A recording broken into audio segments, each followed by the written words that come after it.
Un professeur a donné à sa classe un devoir pour qu'ils découvrent leur propre valeur.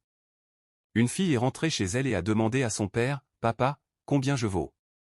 Le père a décidé de lui donner une réponse à travers une petite expérience.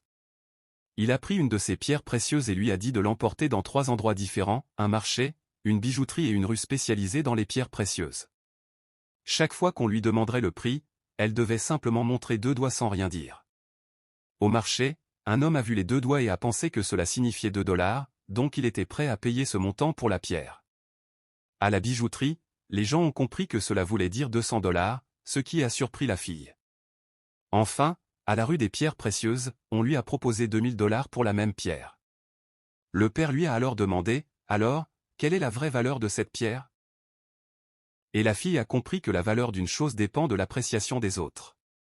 Le père lui a expliqué, « Rappelle-toi, je l'ai trouvée dans mon coffre à trésor.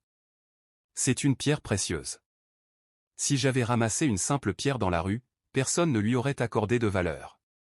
La valeur d'une chose est réelle, elle ne dépend pas du hasard. Toi aussi, tu dois te rendre précieuse et rare, comme cette pierre.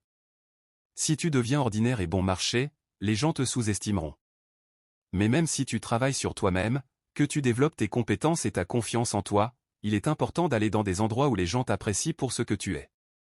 Si tu continues à fréquenter des endroits où tu n'es pas apprécié, tu seras traité comme quelque chose de moins précieux.